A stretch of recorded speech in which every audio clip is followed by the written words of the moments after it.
जय बाबा स्वामी।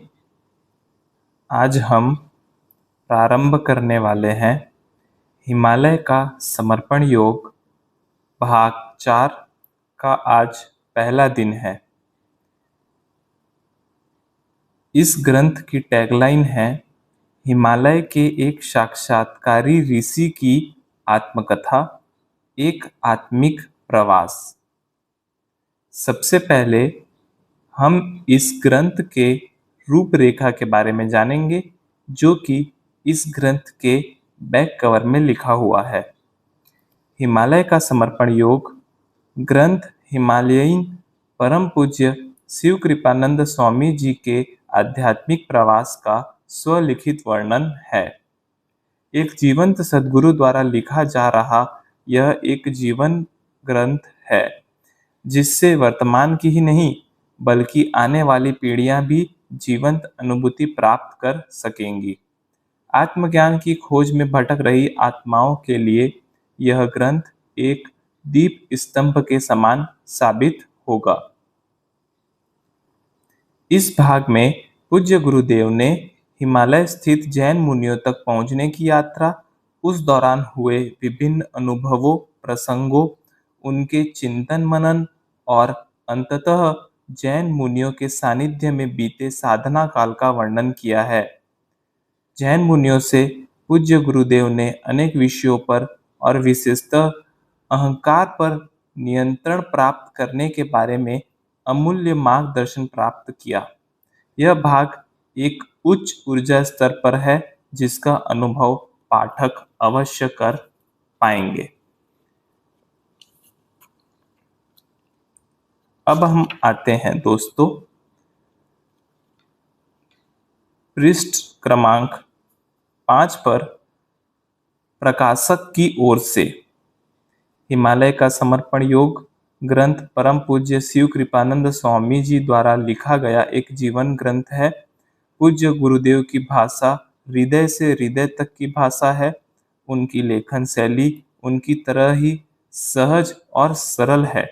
उनके लेखन में 3 भाषाओं का प्रभाव दृष्टिगोचर होता है। चूंकि पूज्य गुरुदेव के गुरुजनों की भाषा पर संस्कृत का प्रभाव अधिक था, अतः पूज्य गुरुदेव की भाषा पर भी उसका प्रभाव पड़ा है। दूसरा, पूज्य गुरुदेव की मातृभाषा मराठी होने के कारण मराठी भाषा के शब्द सहज ही उनके लेखन प्रवाह में आ जाते हैं। तीसरा, चूंकि पूज्य गुरुदेव ने स्नातकोत्तर की शिक्षा भी ग्रहण की हुई है, अतः अंग्रेजी भाषा के शब्द भी उनके लेखन का अंग है। साक्षात पूज्य गुरुदेव की वाणी होने के कारण उनकी वाणी को मुमुक्षु साधकों तक यथावत पहुंचाना आवश्यक था। उसी उद्देश्य से गैर हिंदी शब्दों को यथावत रखते हुए उनका अर्थ आशय कोष्टक में दिया गया है। दूसरा, चूंकि पूज्य गुरुदेव की लेखन शैली सहज सरल है, पाठक साधकों से निवेदन है कि इस ग्रंथ का पठन बौद्धिक स्तर पर न करते हुए भावनात्मक स्तर पर करें। प्रकाशक। अनुरोध गुरुमा द्वारा किया गया है। हिमालय का समर्पण योग यह परम पूज्य शिव कृपानंद स्वामी जी के आध्यात्मिक प्रवास का स्वलिखित वर्णन है। यह कोई सामान्य पुस्तक नहीं है, बल्कि सजीव अनुभूति प्रदान करने वाला सजीव व पवित्र ग्रंथ है। इस ग्रंथ से आने वाली अनेक पीढ़ियां उस सजीव अनुभूति को बड़ी आसानी से प्राप्त कर सकेंगी, जिस सजीव अनुभूति को प्राप्त करने के लिए पूज्य स्वामी जी ने कई वर्षों तक कठोर साधना की। इस ग्रंथ के माध्यम से पूज्य स्वामी जी के गुरुजनों की शक्तियां सहज ही प्रवाहित हो जाती है। अतः पाठकों से सप्रेम निवेदन है कि वे इस ग्रंथ का पठन योग्य भावना के साथ करें और इस ग्रंथ की गरिमा बनाए रखें। जय बाबा स्वामी, आपकी गुरु माँ। परम पूज्य शिव कृपानंद स्वामी जी का परिचय। परम पूज्य शिव कृपानंद स्वामी वे भगीरथ है जो समर्पण ध्यान रूपी भगीरथी गंगा हिमालय की कंदराओं से समाज तक लाए। समर्पण ध्यान का ज्ञान हिमालय में ध्यान कर रहे मुनियों, तपस्वियों तथा कैवल्य कुंभक योगियों को ही था। स्वामी जी उन तक कैसे पहुंचे, यह जानने के लिए आइए स्वामी जी को उनके बचपन से जाने। स्वामी जी का जन्म एक निम्न मध्यम वर्गीय महाराष्ट्रीय ब्राह्मण परिवार में हुआ। माता धार्मिक विचारों वाली, सौम्य, शांत तथा मितभाषी महिला थी। स्वामी जी को अपने नाना नानी तथा माँ से धार्मिक संस्कार प्राप्त हुए थे, किंतु उन सबसे स्वामी जी की खोज भिन्न थी। वे ईश्वर से मिलना चाहते थे, उनकी अनुभूति करना चाहते थे। पिता की सीमित आय होने के कारण स्वामी जी ने मैट्रिक, एसएससी से स्नाकोत्तर वाणिज्य तक की पढ़ाई का खर्च स्वयं वहन किया। वे अपने खाली समय में विद्यार्थियों को पढ़ाते, इससे जो आय होती उसी से शिक्षा शुल्क, फीस तथा शिक्षण सामग्री का खर्च चलता था। बचपन से ही उन्हें घूमने का बहुत शौक था। बचपन में रेल की पटरी पर चलते चलते आसपास के गांव खेत देखाते। थोड़े बड़े हुए तो दोस्तों की साइकिल से दूर जंगल पहाड़ों की यात्रा कर आते। नौकरी लगने पर उन्होंने लगभग पूर्ण भारत भ्रमण किया। भ्रमण करते समय वे दर्शनीय स्थान तो देखते ही थे, साथ ही साथ स्थान विशेष के आध्यात्मिक व्यक्तियों से आध्यात्मिक चर्चा भी करते। जप जाप करते हुए जब भी उनका ध्यान लग जाता, ध्यान में उन्हें 3 आकृतियां एक के बाद एक नजर आती। पहली, पशुपतिनाथ मंदिर नेपाल। दूसरा, एक तपस्वी जो 6 फुट लंबे थे तथा जिनकी नीली आंखें, गौर वर्ण तथा लंबी श्वेत दाढ़ी थी। तीसरी, एक टेकड़ी नुमा स्थान पर महादेव का मंदिर। ऐसे ही नौकरी के कार्य के सिलसिले में वे कानपुर गए थे। तब वहां किसी कारण से बैंक की हड़ताल थी। वह कुछ दिन और चलने वाली है ऐसा लगा। अतः स्वामी जी ने सोचा, क्यों न पशुपतिनाथ के दर्शन कराए। वे नेपाल गए, पशुपतिनाथ के दर्शन किए। वहीं एक वृद्ध सज्जन जो सुदूर सिबू गांव से आए थे, उन्होंने स्वामी जी से कहा, शिव बाबा आपकी राह देख रहे हैं, चलिए। स्वामी जी शिव बाबा से मिले तो जाना वे वही तपस्वी मुनि थे जिनके दर्शन उन्हें ध्यान में अक्सर होते थे। शिव बाबा ने अपनी सभी आध्यात्मिक शक्तियां स्वामी जी में संक्रमित की तथा आध्यात्मिक प्रगति का मार्ग प्रशस्त किया। स्वामी जी नेपाल से लौट आए। उनकी नौकरी यथावत चल रही थी। शीघ्र उनका विवाह हुआ तथा एक पुत्र रत्न की प्राप्ति हुई। पुत्र जब 1.5 वर्ष का हुआ तब एक और गुरु उनके घर पर आए तथा पत्नी की सहमति से स्वामी जी को हिमालय ले गए। वहां अनेक मुनियों, तपस्वियों तथा कैवल्य कुंभक योगियों को गुरु के रूप में मानते हुए स्वामी जी ने उनकी सेवा की। गुरु सेवा करते हुए उन्हें ज्ञान प्राप्त हुआ। प्रत्येक गुरु ने ज्ञान प्रदान कर दूसरे गुरु के पास स्वामी जी को भेजा। विभिन्न गुरुओं से ज्ञान प्राप्त करते हुए स्वामी जी को ध्यान की उस पद्धति का पता चला जो प्रत्येक आत्मा के लिए मोक्ष का मार्ग प्रशस्त करती थी। वह ध्यान पद्धति धर्म, जाति, भाषा तथा लिंग से परे है, अर्थात विश्व की सभी आत्माएं उस ध्यान पद्धति से ध्यान कर सकती हैं। गुरु आज्ञा से स्वामी जी उस ध्यान पद्धति को समाज में लाए। गुरुओं के प्रति समर्पण भाव के कारण ही गुरुदेव इस ध्यान पद्धति को जान सके, अतः इसका नाम रखा गया समर्पण ध्यान। विश्व का प्रत्येक मानव आत्मा के पूर्ण समर्पण द्वारा इस ध्यान के ज्ञान को प्राप्त कर सकता है। स्वामी जी के जीवन का उद्देश्य विश्व की सभी आत्माओं का आध्यात्मिक विकास तथा उन्हें जीते जी मोक्ष की स्थिति प्रदान करना है। इसीलिए वे इस अमूल्य ज्ञान को विश्व भर में निःशुल्क बांट रहे हैं। स्वामी जी स्वयं चैतन्य सागर है, किंतु स्वयं को गुरु ऊर्जा का माध्यम मात्र मानते हैं। उनकी इस सौम्यता, सादगी को सत सत नमन। सह धर्मचारिणी गुरुमा। समर्पण ध्यान का परिचय। वर्तमान युग में मनुष्य का जीवन तनाव तथा अशांति से भरा हुआ है, क्योंकि मनुष्य सतत भौतिक स्तर पर ही जीता है। मनुष्य जीवन का अंतिम उद्देश्य मोक्ष प्राप्ति है। मोक्ष ध्यान की अंतिम स्थिति है जो निर्विचारता से प्रारंभ होती है और निर्विचारता ध्यान से। ध्यान की अनेक पद्धतियां हैं, जिनमें से एक समर्पण ध्यान पद्धति है। इस पद्धति से सामान्य गृहस्थ भी समाज में रहते हुए मोक्ष की स्थिति प्राप्त कर सकता है। यह सरल ध्यान पद्धति आज के समाज के लिए ही बनाई गई है। हिमालय की कंदराओं में स्थित अनेक ऋषि मुनि तथा योगियों की 800 सालों की अखंड तपस्या का फलित यह ध्यान पद्धति है, जिसे सद्गुरु श्री शिव कृपानंद स्वामी जी अपार मेहनत से मनुष्य समाज में लाए हैं।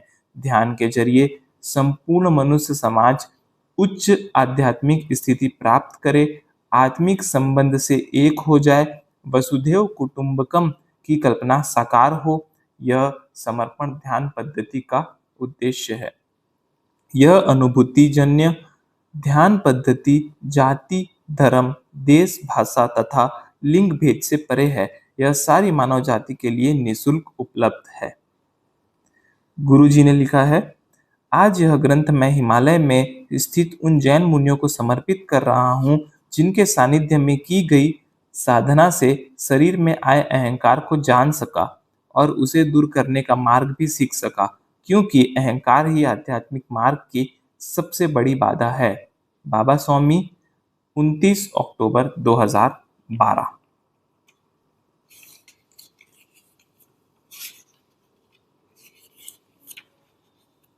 पृष्ठ क्रमांक 23, जहां से कथा प्रारंभ होती है। अब निसर्ग देवता का नियम अनुभव हो रहा था।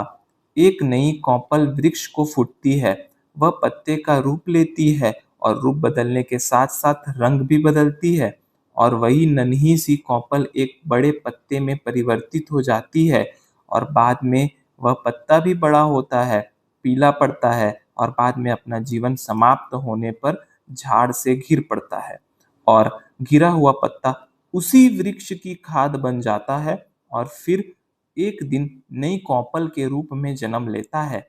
यानी इस प्रकार से निसर्ग देवता का चक्र चलता रहता है। आत्मा का भी ऐसा ही होता है। जब कभी आत्मा की आध्यात्मिक प्रगति का समय आता है, तो वह आत्मा शरीर के सभी बंधनों से मुक्त हो जाती है। भूतकाल के बंधन मनुष्य को सदैव बांधे ही रखते हैं। भूतकाल छूटे बिना उज्जवल भविष्य के भवन की नींव रखी नहीं जा सकती है। आध्यात्मिक प्रगति तो वास्तव में एक नवनिर्माण है। वास्तव में संपूर्णतः रिक्त होना ही प्रगति की नींव है। सभी लोग आध्यात्मिक प्रगति चाहते हैं, पर रिक्त होना नहीं चाहते। एक बंधन छूटा तो दूसरा पकड़ लेते हैं। वे बंधनों को स्वयं ही पकड़े रहते हैं और हम जकड़ गए हैं ऐसा सोचते हैं। ऐसा मनुष्य स्वभाव है। ऐसा मेरा भी स्वभाव था। मैं समाज को छोड़ भी नहीं पा रहा था और समाज में रह भी नहीं पा रहा था। न रिश्तेदारों को छोड़ पा रहा था और न उनके साथ रह पा रहा था। जो मैं स्वयं न कर सका, वह तब गुरु कृपा में ही संभव हुआ था। उस दिन मैं इस समाज को, रिश्तेदारों को छोड़कर किसी अज्ञात स्थान की ओर मेरे परिवार को लेकर जा रहा था। कहाँ, वह पता नहीं था। दूर, खूब दूर, जहाँ सैकड़ों मीलों तक कोई जानने वाला नहीं था, कोई पहचानने वाला नहीं था। ये सारे बंधन आज गुरु की करुणा में छूट पाए हैं। अब तो केवल एक ही लक्ष्य था, आगे और आगे, लेकिन कितना आगे यह पता नहीं था। अब एक नया स्थान था, नई बस्ती थी, नए लोग थे, नया वातावरण था। कहीं भी कोई परिचित नहीं था, कोई जानने वाला नहीं था, कोई पूछने वाला नहीं था। जीवन की एक नई शुरुआत हो रही थी। जब सुबह पत्नी व बच्चे जागे, तो वे बस के बाहर का नजारा देखकर दंग रह गए। ऊंचे ऊंचे पहाड़ थे और बादल उनसे आकर टकरा रहे थे। हरे हरे पहाड़ों पर नीले नीले बादल, मानो ऐसा लग रहा जैसे हरे हरे पहाड़ नीले नीले बादलों का घूंघट ओढ़े हुए थे। वातावरण में भी काफी ठंड थी। पत्नी के मुख से अचानक ही शब्द निकला, अद्भुत है। आप हिमालय की वादियों का जो भी वर्णन करते थे, यह तो उससे भी अधिक सुंदर जान पड़ता है। सारी सड़क ही टेढ़ी मेढ़ी थी। बस चलाने वाले को कभी कभी आगे की सड़क दिखती ही नहीं थी। सड़क पर इतने अधिक मोड़ थे, सभी ओर हरियाली हरियाली थी। बड़े ऊंचे ऊंचे वृक्ष थे जिन पर कई लताएं चढ़ी हुई थी। बीच में उन जंगलों में एकाधा कोई बांस से बना हुआ मकान दिख जाता था। वह भी जमीन से 10 फीट ऊंचा ही रहता था। बांस की दीवारें होती थी, घास की छत होती थी, सभी मकान एक जैसे ही दिखते थे। तभी अचानक बस एक चेक पोस्ट चौकी पर रुक गई। यह भाग चीन देश के एकदम करीब था, इसीलिए सुरक्षा की दृष्टि से अति संवेदनशील था। फिर सभी लोगों की जांच हुई। इस भाग में जाने के लिए केंद्र सरकार की अनुमति आवश्यक थी। उन्हें गुवाहाटी के प्रमुख कार्यालय द्वारा जारी किया हुआ नियुक्ति पत्र दिखाया गया। तब हमें भीतर जाने की अनुमति मिली। सभी लोगों के पास एक विशेष प्रकार की इनर लाइन पास थी। लग रहा था मानो कोई विदेश यात्रा कर रहे थे। वास्तव में देश अपना ही था, पर यह सब सुरक्षा की दृष्टि से किया गया था। जैसे ही मैंने उस प्रदेश में प्रवेश किया, मन में अचानक विचार आया, आज मैं गुरु कृपा में गुरु के राज्य में प्रवेश कर रहा हूँ। और गुरु राज्य में तो सब कुछ छोड़कर, सब कुछ त्याग कर ही प्रवेश किया जा सकता है। कहते हैं कि कुछ पाने के लिए कुछ खोना पड़ता है, लेकिन गुरु सानिध्य पाने के लिए सर्वस्व खोना पड़ता है। जब अपना सर्वस्व खो देते हैं, तभी अपनी शरीर रूपी घाघर संपूर्ण रिक्त हो जाती है और फिर गुरु कृपा का अमृत घाघर में पड़ना प्रारंभ होता है। और फिर शरीर शरीर नहीं रह जाता, अमृत कलश बन जाता है। मुझे तो 4-4 दिनों तक प्रवास की आदत थी, लेकिन पत्नी व बच्चों को नहीं थी, इसीलिए वे थक गए थे। फिर भी उस वातावरण में सभी प्रसन्न हो गए थे। प्रकृति के इतने सुंदर नज़ारे उन्होंने अपने जीवन में कभी नहीं देखे थे। वे सभी मंत्रमुग्ध होकर प्रकृति के नज़ारे बाहर देख रहे थे। बाहर का वातावरण अलग था, लोग अलग थे। वहाँ के लोग पहाड़ी थे, छोटे कद काठी के, लेकिन कसा हुआ बदन होता था। छोटी छोटी आंखें होती थी, गोरा रंग होता था। केवल 4 पेटियों में सारा गृहस्थी का आवश्यक सामान था। बाकी सब छोड़कर बांटकर अचानक यहाँ आए थे। गुरु राज्य में आए थे, गुरु सानिध्य में आए थे। इस स्थान से हिमालय पास पड़ता था, मेरी साधना स्थली पास पड़ती थी। वहां पर लोक संख्या न के बराबर थी। देश में जनसंख्या का घनत्व सबसे कम यहाँ पर ही था। इसी कारण न कोई उद्योग थे, न कोई प्रदूषण था। सारा भूभाग प्रदूषण मुक्त था। एक आधे हिल स्टेशन, पर्वतीय स्थल पर थोड़ा भाग प्रदूषण मुक्त रहता है। यहाँ पर तो सभी ओर ही प्रदूषण मुक्त वातावरण था। इसी कारण सभी को बड़ा प्रसन्न लग रहा था। स्वयं मेरे लिए भी यह भाग एकदम नया था, क्योंकि यहाँ पर बस्तियां थी और यह भूभाग एकदम एक ओर था। इसीलिए मैं स्वयं भी यहाँ कभी आया नहीं था। प्रायः मैं अनावश्यक घूमता नहीं था और बस्तियों से सदैव दूर ही रहने का प्रयास करता था। दोपहर होने को थी और हम एक गांव को पहुंचे तो एक बड़ी सड़क के दोनों तरफ बसा हुआ था। गांव का नाम था लगुन और यहाँ पर एक मिलिट्री का, सेना का स्कूल था। मैं बच्चों को और सामान को लेकर बस स्टैंड पर ही खड़ा रहा। पत्नी नियुक्ति पत्र लेकर स्कूल गई और 1 घंटे के बाद एक क्वार्टर मकान की चाबी लेकर वापस आई। बाद में हम उस क्वार्टर पर पहुंचे तो हमें बड़ा आश्चर्य हुआ। क्वार्टर में पलंग, टेबल, कुर्सियां, पंखे, अलमारियां थी।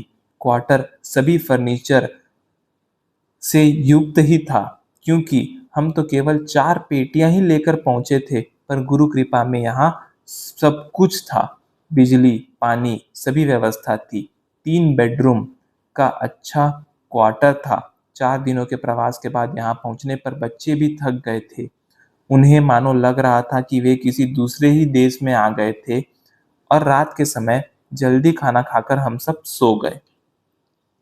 और फिर धीरे धीरे सब कुछ, सारा घर संसार बस गया और यह सब इतनी आसानी से हो रहा था। प्रत्येक पल यह महसूस हो रहा था कि गुरु के राज्य में आने पर गुरु शक्तियाँ अपनी उपस्थिति का अनुभव करा रही थी। गुरुदेव ने इस राज्य में आने का आदेश दिया था और हम उनकी आज्ञा से इस राज्य में आए थे, क्योंकि गुरु की आज्ञा सर्वोपरि थी। मेरा गुरु पर संपूर्ण विश्वास था और परिवार का मुझ पर पूरा विश्वास था। गुरुदेव ने मेरे अपने जन्म स्थान से, मेरे रिश्तेदारों, मेरे परिचितों से इतने हजारों मील दूर जाने का क्यों आदेश दिया, यह तब समझ में नहीं आया था, लेकिन उनके आदेश पर संपूर्ण श्रद्धा रखकर मैंने उसका पालन किया था, क्योंकि गुरुदेव ही मेरे लिए भगवान थे। लेकिन वहां जाने पर धीरे धीरे कुछ कुछ समझ में आ रहा था। आध्यात्मिक मार्ग में प्रगति करनी हो तो अपनी इच्छा छोड़नी पड़ती है। अपनी स्वयं की कोई इच्छा ही नहीं होती है। सब कुछ उसकी इच्छा पर निर्भर होता है। सब लोगों के चित्त से छुप कर साधना करनी होती है, क्योंकि जितना आप अपने रिश्तेदारों से, परिचितों से दूर रहोगे, उतना ही उनका चित्त भी आप पर नहीं रहेगा और आपका भी उन पर नहीं रहेगा।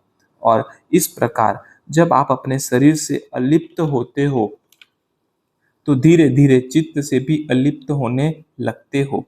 अब वहां पर लोग नहीं थे ऐसा नहीं था, लोग थे पर वे परिचित नहीं थे। वे मुझे जानते नहीं थे और न मैं उन्हें जानता था, और इसीलिए मेरा चित्त उनमें और उनका चित्त मुझ पर जाने का प्रश्न ही नहीं था। वहां जाने पर चित्त को एक प्रकार की स्थिरता अनुभव हो रही थी। आसपास सब आदिवासी समाज था जो स्वयं प्रकृति से जुड़ा हुआ था। पता नहीं मुझे क्यों लग रहा था कि यह किसी गहरी साधना की शुरुआत थी। मैं महसूस कर रहा था कि मैं समाज में होने के बावजूद भी समाज में नहीं था। अब तो घर भी एक साधना स्थली सा लगने लगा था। शाम के समय हम सभी मिलकर ध्यान करते थे। हमारे गुरुदेव की छवि तो हमारे पास नहीं थी। हमने एक सफेद कागज पर चंदन से ओम लिखकर उसे फ्रेम कर लिया था और उस ओम के फोटो के सामने बैठकर एक घी का दीपक जलाते थे और ध्यान करते थे। फोटो के रहने से बच्चों को भी एकाग्रता करने में आसानी होती थी। बच्चों को उस मिलिट्री स्कूल, सेना के स्कूल में ही भर्ती करा दिया था। स्कूल भी काफी बड़ा था। आसपास के पहाड़ों पर भी बस्तियां थी, वहां से भी बच्चे उस स्कूल में पढ़ने आते थे। सभी पहाड़ी आदिवासी बच्चे थे। मिलिट्री सेना के लोग के भी बच्चे थे। आदिवासी बच्चों में भी पढ़ाई का रुझान देखकर अच्छा लगता था। मैं घर में रहकर खाना बनाता था, घर का काम करता था, पत्नी और बच्चे स्कूल जाते थे। शाम के समय हम सब पास के नदी किनारे घूमने जाते थे। एक माह में ही सब कुछ अच्छा व्यवस्थित हो गया था। गुरु के राज्य में आने पर सब कितना आसान हो गया उसका अनुभव हो रहा था। मैं परिवार को और परिवार मुझे अधिक समय दे पा रहा था, क्योंकि हमारा बाहर किसी से कुछ संबंध ही नहीं था। एक छोटी सी दुनिया बन गई थी। कभी कभी मैं शाम के समय सब्जियां लेने बाजार जाता था। शाम 4 बजे ही अंधेरा होने लगता था और सुबह 4 बजे ही बाजार खुल जाते थे, क्योंकि वहां पर सूर्योदय जल्दी होता था। वहां पर सभी लोग जल्दी सोते थे और जल्दी उठते थे। मेन रोड, मुख्य मार्ग पर ही लगी हुई मिलिट्री की स्कूल मेन रोड से संलग्न ही थी, और उसके पीछे ही स्कूल के कर्मचारी निवास थे, यानी स्टाफ की कॉलोनी जैसी ही थी। सभी के घर एक जैसे ही थे। सरकारी होने से सभी के घरों में फर्नीचर भी एक जैसा ही था। सभी के घरों में समानता थी। प्रत्येक घर के पर्दे अलग होते थे और प्रत्येक घर के सदस्य अलग होते थे। बस ये पर्दे व घर के नंबर अलग थे, बाकी सब समान था। बड़ा अच्छा वातावरण कॉलोनी में था। वहां पर लोगों को केवल दो प्रकार से पहचाना जाता था। जो वहां के आदिवासी थे उन्हें पहाड़ी लोग कहते थे, और जो बाहर से आए थे वे मैदानी लोग या बिहारी लोग कहलाते थे। जो लोग स्थानीय नहीं थे उन्हें वहाँ के स्थानिक लोग बिहारी कहते थे, भले ही वे बिहार प्रांत के नहीं होते थे। वास्तव में वहाँ बिहारी लोग ही अधिक आए हुए थे, इसीलिए उन्होंने स्थानिक लोगों ने सभी बाहर से, अन्य प्रांतों से आने वालों को बिहारी कहना प्रारंभ किया। जबकि बाहर से आए हुए लोगों में बंगाल, यूपी, केरल के लोग भी काफी संख्या में थे, और महाराष्ट्रियन केवल हम ही थे। और राष्ट्रीय स्वयंसेवक संघ के कार्यकर्ता जो नागपुर से सीधे आते थे, वे सभी महाराष्ट्रियन ब्राह्मण ही होते थे। यहाँ पर आदिवासी क्षेत्रों में राष्ट्रीय स्वयंसेवक संघ का विस्तार काफी था। वनवासी परिषद, कल्याण आश्रम नाम की संस्थाओं से वे कार्यरत थे। वे उन संस्थाओं के माध्यम से वहां के लोगों को देश के अन्य लोगों के साथ जोड़ने रखने का महत्वपूर्ण कार्य कर रहे थे। वहाँ विवेकानंद आश्रम भी कार्यरत था। उसमें भी काफ़ी महाराष्ट्रियन अपनी सेवाएं दे रहे थे। वहाँ रहते रहते मेरी सभी से पहचान हो रही थी और धीरे धीरे मेरी वहाँ की जानकारी बढ़ रही थी। मैं कभी इतनी घनी आदिवासी बस्तियों के बीच रहा नहीं था। वह भाग हिमालय की तलहटी में आता था।